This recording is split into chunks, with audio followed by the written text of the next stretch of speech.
The truth is, the Democrats' sanctuary state policy has cost Illinois taxpayers billions and made our communities less safe. And the Democrat giveaways to illegal immigrants are incentives for them to come. If you build it, they will come, and they did. State Representative C.D. Davidsmeyer yesterday during a news conference with fellow Illinois House Republicans, laying out a package of bills that they hope to at least start a conversation about modifying the state's status as a migrant sanctuary. It's Illinois in Focus Daily. I'm Greg Bishop.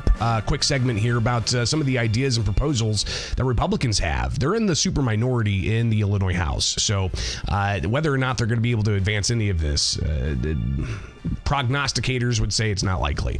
But there's also the possibility of a conversation on the other side with Democrats looking to maybe tighten up aspects of the Trust Act and the Way Forward Act, two measures, passed one in 2017, I think the other one in like 2019, that deals with police interaction with federal immigration authorities when it comes to communication, when it comes to cooperation, and the like. So obviously, when those measures were put in place, the proponents said that it really was meant to ensure that those who are here, even if they're undocumented, they need to be able to go to law enforcement if they're the victim of a crime, and they need to be able to access law enforcement without the fear that they could be reported to federal immigration authorities. That's the really, I think, at least my understanding of the crux of the issue of the Trust Act and the Way Forward Act, which impacted sheriff's ability to house detainees that the federal government's hoping to deport. So you've got these laws in place in the state of Illinois, and then 2020 happens, and then you've got the Biden administration and relaxed border controls, which led to a flood of estimated 6 to 14 million people coming into the country, and especially flooding into those border districts in Texas and such.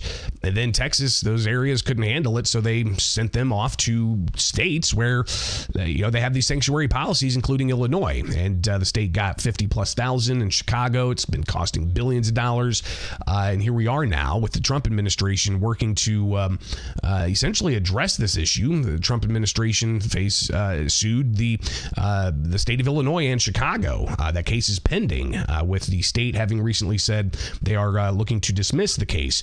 But clearly, this issue Republicans are working to address, but how they do it, not sure. One measure would essentially abolish the Trust Act. Here is State Representative Paul Jacobs talking a little bit about his measure. We must repeal the Trust Act to end Illinois' irresponsible and dangerous sanctuary state policies.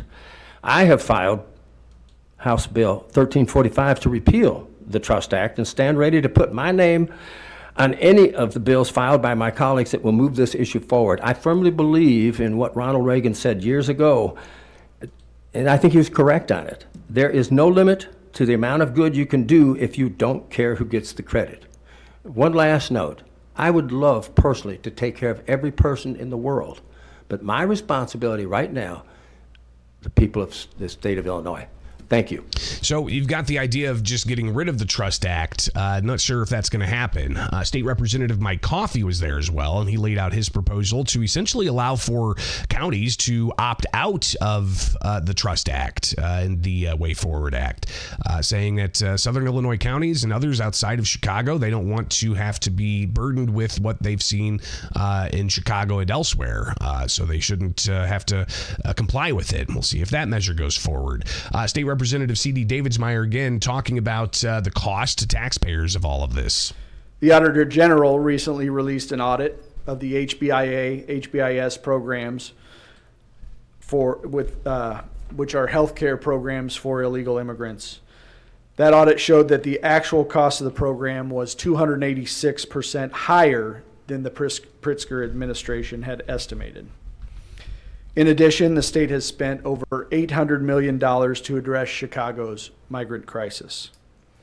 In total, over $3 billion has been spent on services for migrants that we know of and illegal immigrants, while services for our most vulnerable citizens remain chronically underfunded and underserved.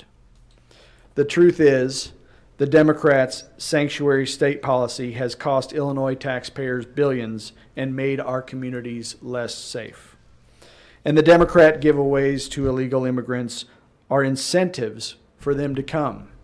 If you build it, they will come, and they did. So C.D. Davidsmeyer, he's been really standing as a voice to highlight the taxpayer cost here when it comes to the state's sanctuary policies.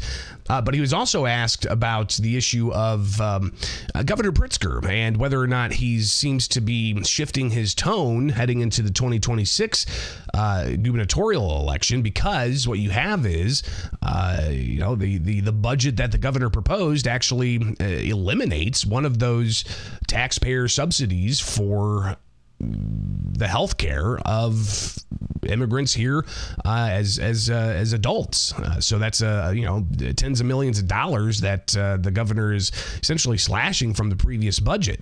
He's keeping in place the program for taxpayer subsidies to pay for the health care for senior immigrants. But regardless of immigration status, that program is going to continue under Pritzker. But he's also talked about a variety of other things. Here's C.D. Davidsmeyer laying that out. You've seen the governor start to shift his views. He's proposed getting rid of the HBIA program. He has changed from supporting all illegal immigrants to possibly being willing to get rid of criminal illegal immigrants who've committed crimes here. I think it's important that we look at the background of those individuals that are in our country. We have to know who's here to be able to know whether we're safe. So again, C.D. Davidsmeyer talking about the costs and the maybe possible shift of attitude of Pritzker. I guess we'll see, but clearly an issue that's not going to go away anytime soon. It is Illinois in Focus Daily. Like, subscribe, hit that notification bell. Wake up with us each and every weekday morning and get the podcast where you get podcasts. Plus, get the newsletter at thecentersquare.com.